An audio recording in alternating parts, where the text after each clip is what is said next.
Yeah, g'day guys. Kenno from Supercoach Spuds here with the round 10 review.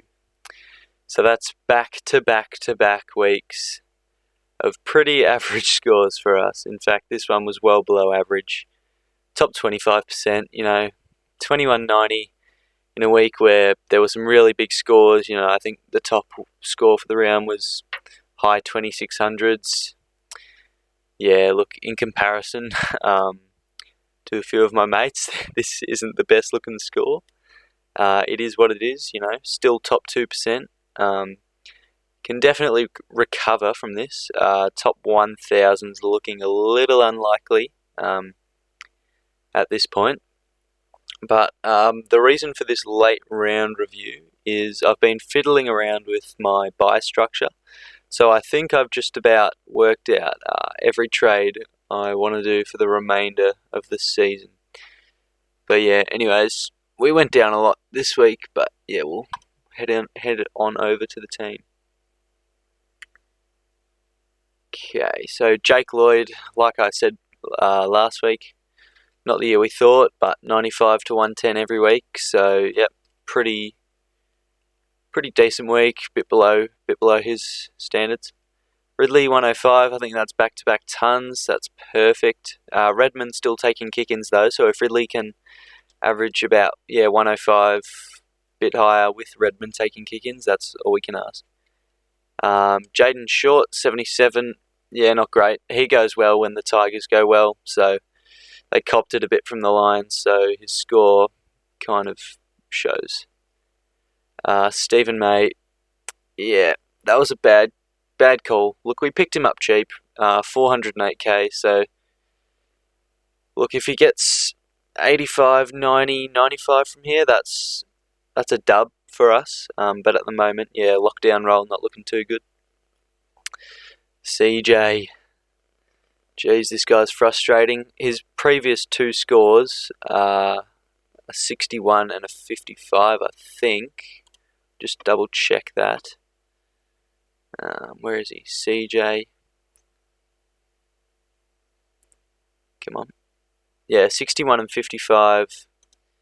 So that's not what we want at all. We're going to keep him though. We put close to 400k into him, so I think we're going to hold him. And we've got way too many priorities on field to upgrade before CJ. So he is capable of dropping the occasional ton. Even 120, but that's a bit of a stretch for his current form. But we'll be keeping CJ. We fielded Lockie Jones this week. He played a much better game than a 48. He had some really good run off half back. Look, 48, not a good on-field score, but when you look at our bench, we really didn't have a much better option, and we'll head over to the bench now. Jordan Butts, look, 48. We can't complain about Jordan Butts. He's been our pod rookie down back all year. He's made us heaps of cash. He's on the way out this week, but couldn't be happier with Butts' efforts for us this season. And really good pod option down back, surprisingly. And Cozzy 52. So he would have only got us an additional 4 points if we fielded him, but it's whatever. So we'll keep Cozzy. His break-even's only 43. I'll back him in to get that. The Hawks have Gold Coast, so he'll get that. So to sum up the back line, just the 1 ton. So not great from the back line. It's the midfield that's getting the majority of the points every week, but the back line needs to lift. We've got a few slow, well, not so slow, but poor performing primos at the moment. I wouldn't call CJ a primo. But onto the midfield. Clayton Oliver. Should have known. He did that last year against the Crows, so that would have been a nice captain option. But that's nice. 204. Lions, we did vice Lions. Brought him in this week. Have faith in him to go big against the Tigers. He played well. 129.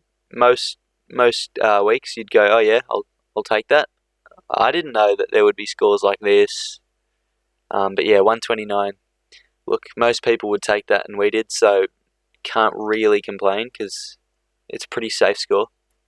McRae, yeah, huge game.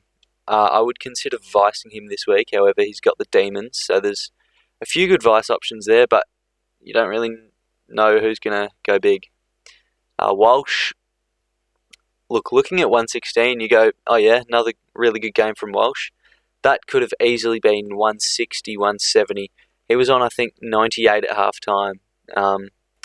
So yeah, just the 18 points in the second half is really disappointing. But still a 116, still a good score.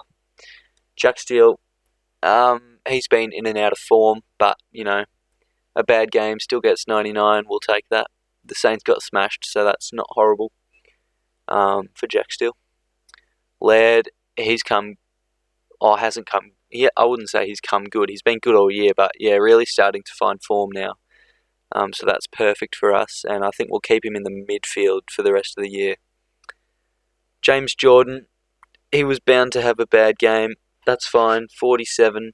Still got a relative break even, 75. He's averaging 71, so we'll back him in to get that this week. And he's got the round 14 bye, so we'll have another 3 weeks of James Jordan in the team if he stays healthy. Poulter, this guy's been amazing. We traded Cripps for Poulter. May have cost us 10 points here and there every week, but in the end we got Lions out of it from the cash. So yeah, Poulter, really solid effort. His DT was over 110, I think. But yeah, his efficiency wasn't amazing. But 80, you cannot complain from a fourth gamer. I think that was his fourth game. Anyways, his break even, I think it's 10. So yeah, that's perfect from old mate Caleb. Collie Dawkins, 50 in a loss against the Lions. Really massive midfield for the Lions. McCluggage, Lions, Zorko. So 50's not. It could have been worse. But yeah, he's still a handy bench piece. Still got a good break even. Also 10. So yeah, he's one to hold. Brockman and Fife not doing anything, obviously. Grundy, yeah, big game from Grundy against Laddams.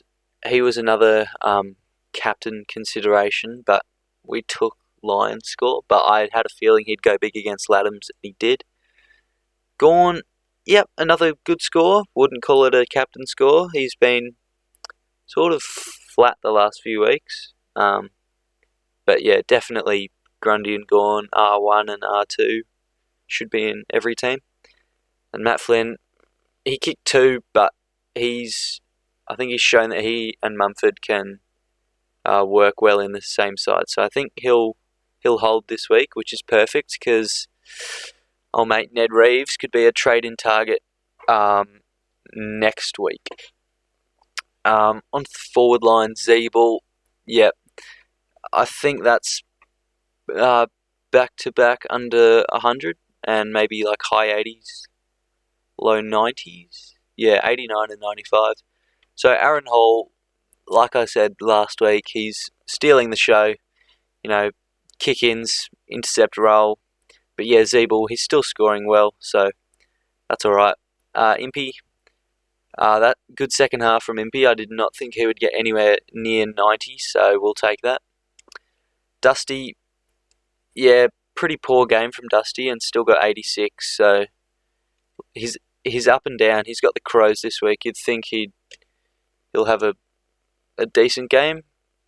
We'll hope for a ton, but you never know with Dusty. He can get a 60 or 140. Warner, I think he's gotten high 50s 4 weeks in a row. 3 weeks, 4 weeks in a row. Okay, look at that consistency from Chad. 61, 61, 58, 59. So, we'll hold him. He's not going to make much money from here on, but he also won't lose much. So, he's a safe on-field option to keep until his bye. So, he's got a break-even of 71. The Swans have the Blues. He could get that based on current form and his role. I wouldn't back him in to get that, but yeah, even if he gets another 55, 60, he'll drop maybe 5k, so that's fine. Scott, pretty sure he got concussed, so we'll see if he plays this week, but yeah, 18, everyone had him on field, not much you can do there. Farrell was our loophole option. He didn't play. He was out with a quad injury. He'll likely be back this week and probably straight into the team. McCreary, should have put the E on him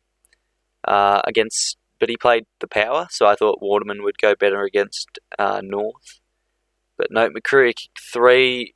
Unfortunately, he's injured too, so that's a bummer. It's just calf, so he'll be out for 1 to 2 weeks.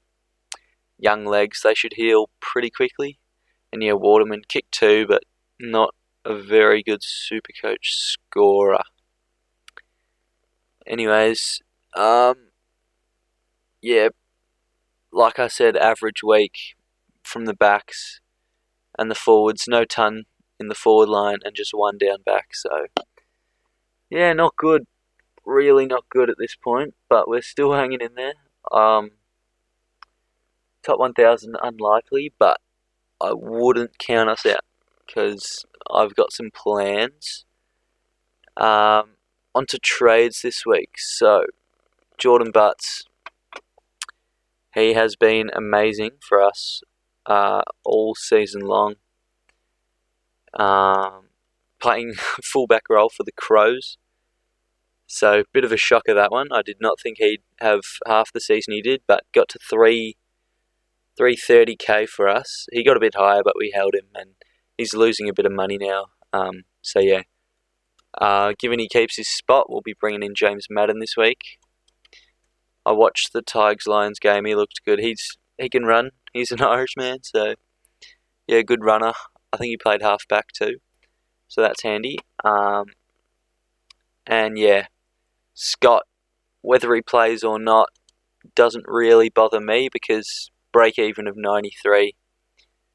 That's a little bit daunting, but we'll be bringing in his fellow teammate, Cody Waitman. Break-even of negative 70.